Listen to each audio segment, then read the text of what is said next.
much for You're welcome. giving me this space. Janet Kuypers, an epic poet. We met back in, I first saw Janet performing at Yammer, which was hosted by Lisa Heminger. Lisa started that reading in 1997. The summer of 97. 95. No, she started in 97. I heard from her yesterday. I asked her. I said, when did you start Yammer? I'm going to take bets because I was there for years with No, people. because I did I was written about in 96, and she hadn't started about it in 96. I was going to Ireland with the International Society for Child Abuse Neglect, and she said, I want to start poetry reading here. And I said, let's do it. And she started it at a place called the Lighthouse, and it didn't work. So then she went to the place on Southport, Joy Blue, where she started Yammer. But it was a few months. Yep. You know, so it was Four of us sitting there. The summer of 97 is what it was. Janet was hosting Gallery Cabaret. Janet was the host, and Janet has done so much for poetry and for writers. She's a publisher. She publishes a book called Children, Churches, and Daddies, or CCMD, it's easier to say. Because it's all about the dysfunctionality of those things at times. Children, Churches, and Daddies. Maybe I propose on those things. Hey, Teo, where are you going? Are you going to go shoot some movies? Love you, Teo. I'm going to get a picture of you, Teo, before you go. I'm show that you exist. Hold on. Well, thank you very much, and just taking a shot. I do publish 2 literary magazines with Scars Publications. Scars.tv is the URL for it, so if anybody was interested in learning about the magazine, they can look on there to check things out. In recent years, Cyberwit Press and the other side of the planet has asked to do books with me. So for the past 3 years, I've been coming back doing Shattering the Glass Ceiling 2 years ago, 1 year ago, Testament, with a lot of post-Roe v. Wade poetry. Yeah. And this year, and I don't know if I'm going to take them up on doing it again, so this might be the last one from them, is a book this time, The Universe is in Your Hands. I love it. Which is why I thought I would put in not only a shot from one of the first waves of photos from the James Webb Space Telescope, but you might also have the United Nations building in there with all the flags. So that's why that's in there. And this book literally is about everything around the planet. It starts with a poem about the beginning of the universe, ends with one about the end. It covers stuff about planets, but most of the stuff actually goes around the world to cover poetry from different places. This is the only work I have that is an index of locations. So if you wanted to be like, hey, I want to know if there is anything about, well, there's Maine. Hey, there's a Maine poem. Now I know what page it's on if I look at the back. I've never had a book that did that. What is that? So anyway, I thought I'd choose a couple from this book for you guys. And by the way, I happen to have copies in my hand, but they're available for sale on Amazon for $15 each. But if anybody wants a copy, you can, even though I paid more for them, you can take them off my hands for $10 a copy. So I've got them, they're in the car. It was raining, so I was able to park closer. So there are extra books around. But anyway, these are a few poems from this book that I hope you like. And if I show you images on this screen, it's because they're in the book, but they're in black and white, and not like you're going to see them all here, but I'll try. This, because they're all from location, this is for Iowa. And this is a short called Poetry on a Stick. Poetry on a stick. On a stick. There we go. I've always said that everything is better when it's on a stick. I mean, kids love ice cream bars on sticks at carnivals. The Republican Party even reveled in serving, during the Iowa caucuses, deep-fried sticks of butter on a stick. Which supports my theory that everything really is better on a stick. And sure, you can put every food imaginable on a stick. And toys are made on sticks or from sticks. They're already around forever. So why not poetry on a stick? And you can find companies online like mad selling single phrases that they call poetry on a stick. But get more creative. Cut lines of a poem onto one long stream of tape. Put it on the end of a stick. Wave it around like you're doing an Olympic routine. Or etch poetry on sticks and leave them for others to find. Because if everything really is better on a stick, it's time that poetry prove that it's true. I am the editor.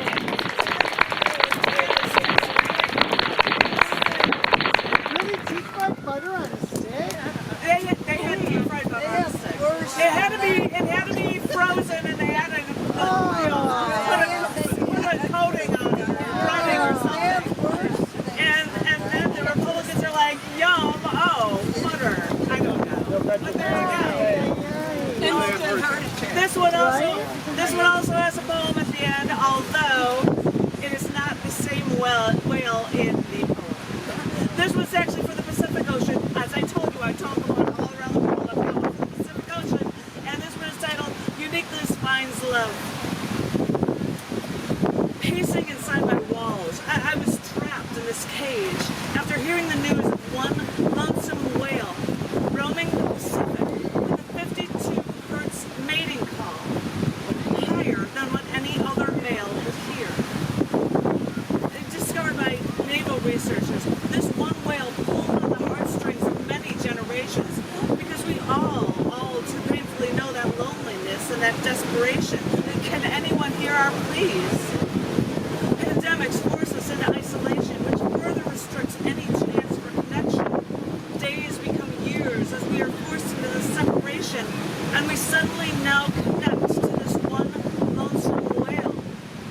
So, in our new isolation, we sit in our white boxes, take questions in our internet corporate Big Brother, and realize we're not alone in loss, as newspapers share, musicians croon, and researchers search to no avail until they found audio records of that one singular sound in two places.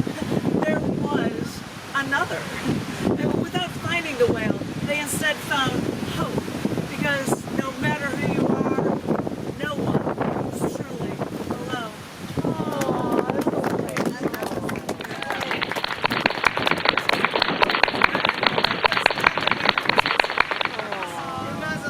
I didn't find it. I really didn't. I was honored I get to share this headroom at the end of the radio show. It names so many places.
was her destination. This is where she was meant to be. And she was not there yet. But this stormy, brawling city of big shoulders, this was her home.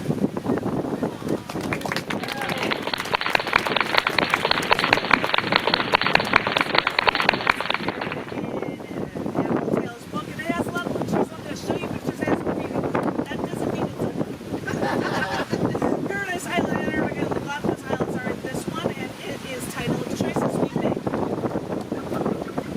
I wiped the saliva inside my scuba mask to avoid fog underwater. For with only snorkel, I eventually held my breath and swam past the people, started counting the white-tipped sharks sleeping in a perfect row along the bottom of the Pacific.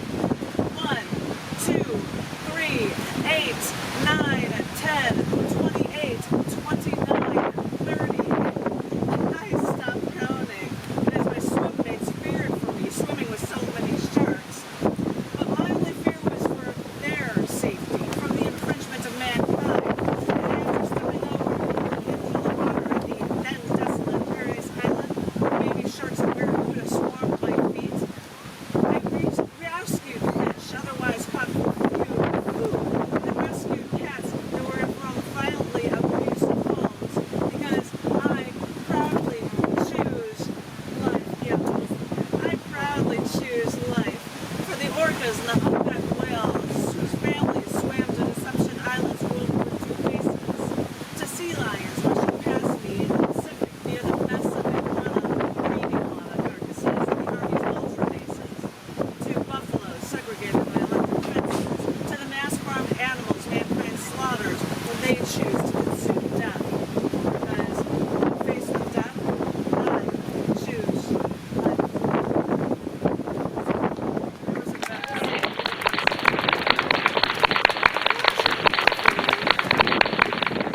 this one has a couple pictures to this one in Panama, and it's still culture woven into cloth. The old man would collect red balls some nights, collect Bolton. Ira would join them on some nights, but he would bring his own pool cue adorned with Panamanian art before he would screw together the halves of his custom pool cue and let the games begin. Call him Ira, of course, but he was also Doc, serving in the U.S. Army as their doctor in Panama, as troops were stationed there for decades. Most who served won't speak of atrocities they have seen, but with Ira and his wife Betty, all you heard about was living around and learning from the Panama lagoons. Although the sexes were more segregated there than in the States, and keep in mind that this was in the mid-1900s too,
changed what nature made and said climate change messes with humanity's plans, we all forget the unintended consequences of our actions, even in our actions of trying to correct our problems. This caused issues with the economy, but also environmental issues too. And so let's work on what truly needs the saving.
We love you.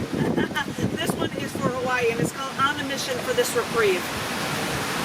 I must have looked like I was on a mission, wearing a full body wetsuit at the Bay of Oahu that I still cannot remember the name of. And I wore a suit, but the weather was perfect, and I was only snorkeling anyway. Whatever you do, don't swim out past the reef line, they told me as I absent-mindedly nodded in agreement, squirming in my wetsuit to just get into the water. I jumped in like a dolphin that you could actually see in Oahu year-round. And then I made my way through the water until I found large, round, disc-like, perfectly, psychotically blue, I mean, I'm talking glow-in-the-dark blue fish. And I swam with them until I was way past that reef. Well, so much for my listening. The Oahu water had a different feel altogether when you only walked over it on the 7th of December 2001, on the 60-year anniversary of the attack on Pearl Harbor, the memorial constructed over the hull of the USS Arizona, sunken on that day that will live in infamy. Walk outside on that narrow bridge, and like me, you may see grieving families still dropping flowers into the water for loved ones still there. Flowers breaking the fluidity of the bubbling oil that is still rising from this now underwater tube. After all this water, you'll need relief in the only U.S. state that has an interstate highway that no one can explain. They're an interstate highway to which state? But maybe just find peace in a bamboo forest, or visit a Japanese restaurant for dinner just to enjoy a separate room with seats on the floor for your party, with sliding doors the wait staff opens while on their knees. You might need this reprieve. So, take a moment and breathe.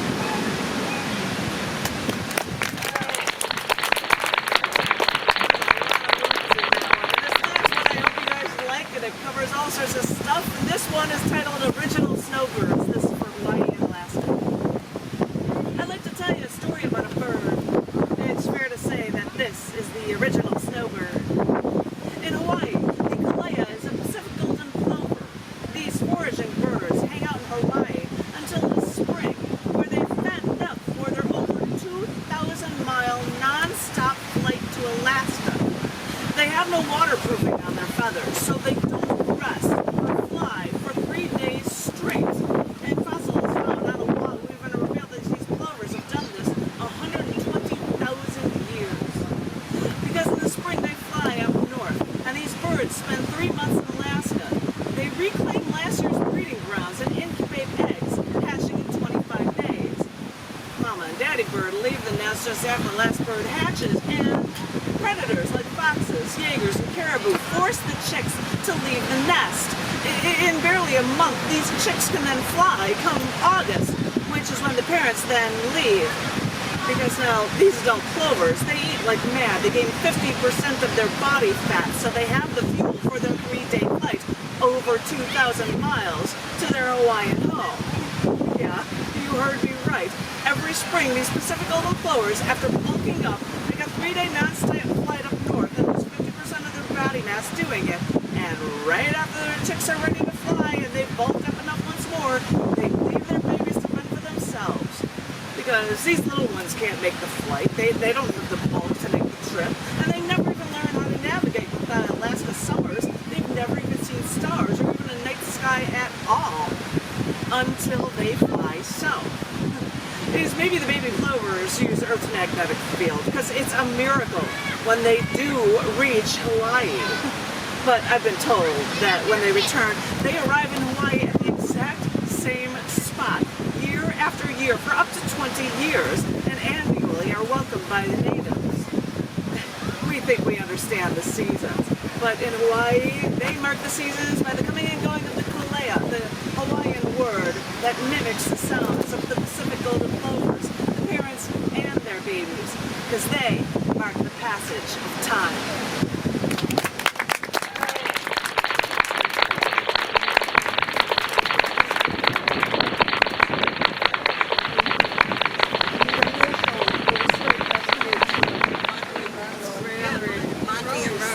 Montrose Beach. The plovers. Yeah, we have plovers here. Yeah, they're called Monty and Rose. Montrose.